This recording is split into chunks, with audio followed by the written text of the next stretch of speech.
जगी धन्य तो राम सुखे निवाला, कथा ऐकता सर्व तल्लीन झाला. देहे भावना रामबोधे उडाली, मनोवासना रामरूपी बुडाली. जय जय रघुवीर समर्थ, पुंडलीक वरदा हरी विठ्ठल श्री ज्ञानदेव तुकाराम. पंढरीनाथ महाराज की जय. या श्लोकामध्ये समर्थ रामदास स्वामींनी आपली श्रवण भक्ती कशी असावी याबद्दलचं थोडं निरूपण केलंय. आपली श्रवण भक्ती कशी असावी. समर्थांचं आणखीन एक वचन फार प्रसिद्ध आहे आणि ते कीर्तन करणाऱ्यांच्यासाठी प्रसिद्ध आहे. ते वचन असं आहे की आपुलिया सुखस्वार्था केलीच करावी हरिकथा. म्हणजे काय, पटकन लक्षात नाही येणार. काही श्लोकांचे अर्थ समजूनच घ्यावे लागतात. की आपण काही वेळेला भगवंताची एखादी लीला, एखादं चरित्र सांगतो, योग्य तऱ्हेनं सांगतो, त्यातले सगळे तपशील सांगतो, अगदी बरोबर. पण त्रयस्थ बुद्धीनं आपण जर त्याचा विचार केला तर त्या कथा सांगण्यात सुद्धा आपण पुरेसे रंगलो होतो का, आपण दंग होतो का, का लोकांच्या प्रतिक्रिया, अशा लोकांच्या प्रतिक्रिया झाल्यावर लोक याला काय करतील, किंवा आपल्याला किती जास्त याच्यापेक्षा बेदागी या लोकांकडनं यामुळे मिळेल का, असे विचार आपल्या मनात होते का. आणि असे जर असतील तर आपण पूर्णपणे त्याच्यामध्ये तल्लीन नव्हतो असं कुठेतरी आपल्याही मनाला खात असतं. तर समर्थ मुद्दाम म्हणतात की काही वेळेला लोकांसाठी कथा नाही करू, आपुलिया सुखस्वार्था, आपल्या आनंदासाठी, स्वतःच्या आनंदासाठी काही वेळेला असं छानपैकी गायन करावं, छान भजन करावं, छान एखादी कथा सांगावी. कोणी, आपणच. आणि कुणाला, तर आपल्यालाच. आपणच आपल्याला अशी कथा सांगावी की त्याच्यामध्ये आपणच रंगून जावं. तो वक्ता श्रोता सगळे जे आपणच आहोत.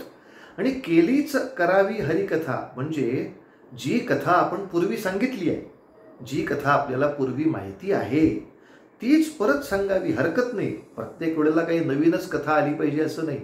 पण पुन्हा त्याच तल्लीनतेनं आपल्याला ती कथा येते का, हे फार महत्वाचं आहे. नाही तर होतं असं, लाडवासारखं होऊन जातं. भूक लागलेली असेल तर पहिला लाडू खूप गोड लागतो, पुढचा लाडू त्याच्यापेक्षा कमी गोड लागतो, त्याच्या पुढचा लाडू त्याच्यापेक्षा कमी गोड लागतो, शेवटचा लाडू फेकून द्यावासा वाटतो. याला काय करा. असं श्रवण भक्तीचं नाही होता कामा. 10 वेळा आता तीच कथा ऐकली, 11 वेळेला ऐकताना आता झोपलं तरी काय हरकत आहे. अहो, काही माणसं कीर्तनामध्ये झोपतात आणि त्यामुळे ते ऐकत नाहीत कीर्तन. माहिती असतं आपल्याला ते, आणि त्याच्याबद्दल कीर्तनकाराचं कौतुक पण करतात. वा वा वा वा, आम्ही झोप चांगली लागण्यासाठी खूप औषधं घेतली पण एकाही औषधाचा परिणाम झाला नाही. तुमच्या कीर्तनात कशी छान झोप लागते, उत्तम. आता असे काही महाभाग माहिती असतात, पण काही महाभाग दुसऱ्यांच्यामुळे उघडकीला येतात. एका मनुष्याने मुद्दाम मला सांगितलं, महाराज मी तुमचं 3 तास कीर्तन ऐकायला इथं बसलो होतो. हो, पण काय गंमत सांगू.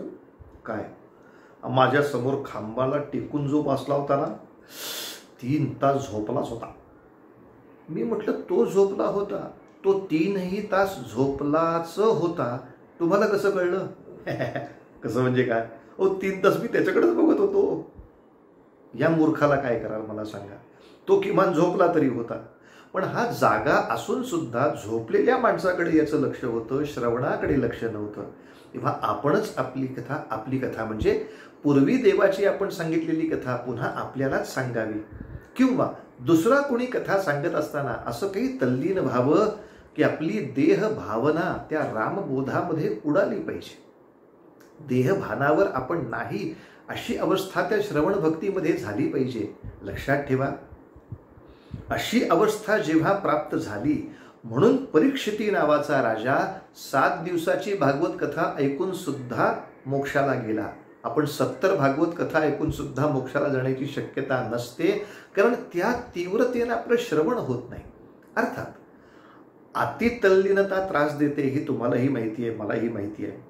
पूर्वी अशी एक कथा आली होती की एका देवळामध्ये रामायण कथा चाललेली आणि त्या रामायण कथेमध्ये त्या गावातला एक रामभक्त असलेला ठाकूर तो रोज कथा ऐकायला बसत असे. तशी त्यांनी पूर्वी रामकथा ऐकली होती, पण ह्यावेळेचे प्रवचनकार जरा अधिकच प्रभावी प्रवचनकार होते. रसाळ वाणी होती आणि तो असा ऐकत देहभान विसरून ऐकत राहिला. वा वा, काय त्या रामाची कथा, काय त्या रामाची कथा. आणि असं ऐकता ऐकता ऐकता जेव्हा रावणाने सीता पळवली ह्या वर्णनापर्यंत ते पुराणिक बुवा आले, ते दृश्य जणू ह्याच्या डोळ्यासमोर असल्यासारखा तो ठाकूर जो ताडकन उठला, कंबरेची तलवारच काढली. अरे, माझ्यासारखा रामभक्त जिवंत असताना रामाची पत्नी पळवली जाते म्हणजे काय? रावण हरामखोर दक्षिणेकडे गेलाय काय? बघतोस त्याच्याकडे. तो देवळातनं निघाला, घोड्यावर टांग मारून बसला, तड तड तड दक्षिणेकडे घोडा वळवतोय. शेवटी घरच्या लोकांनी जाऊन त्याला थांबून परत आणला. अहो, तुम्ही किती वेळा ही कथा ऐकलीत, असं काय वेड्यासारखं वागणं. नंतर ठाकूर भानावर आले, ते घरी आले, त्या पुराणकाराला त्यांनी चांगली बक्षिशी दिली. गोष्ट अगदी वेगळी. त्यावेळेला एखाद्या वेळेला लोक ठाकूरला वेडा म्हटले असतीलही, पण खऱ्या अर्थाने त्या कथेची आपल्या हृदयावर मोहर उमटवण्यासाठी खरंच इतकं तल्लीन होणं आवश्यक आहे. अगदी इतकं त्रासदायक जरी नाही तरी ती तल्लीनता अशी असावी की रामचंद्र वनवासाला चालले म्हटल्यानंतर सगळी अयोध्या रडतीये, त्याच्यामध्ये आपण इतकं तल्लीन झालं पाहिजे की आपल्याला न सांगता त्यावेळेला डोळ्यातून पाणी यायला हवं, रोमांच उभे राहायला हवे. याच्यानंतर माझा राम मला दिसणार नाही, या अवस्थेपर्यंत माझी मनस्थिती जायला हवी. आणि तेच श्रवण भक्तीचं श्रेय आपल्याला मिळालं तर देहभावना रामबोधे उडाली. आणि पुढची ओढ समर्थ म्हणतात ती म्हणजे मनोवासना. कथा संपली. कथा संपल्यानंतर आहे लाडूचं जेवण आहे, जिलबीचं जेवण आहे, महाप्रसादामध्ये कचोरी मिळणार आहे, सामोसा मिळणार आहे. अशा वेळेला जर आपल्या समोर कोणी लाडवाचं ताट घेऊन आलं, घ्या की, एक 2-4 लाडू का, काय सुंदर कथा झाली, तर तो क्षण थोडासा असा असावा, आज नको लाडू. का हो, असं काय? नाही लाडू खावासा वाटत आहे. का? आज आपला रामप्रभू वनवासात गेला हो. काय ते बिचाराला आता वनवासामध्ये पक्वान मिळणार?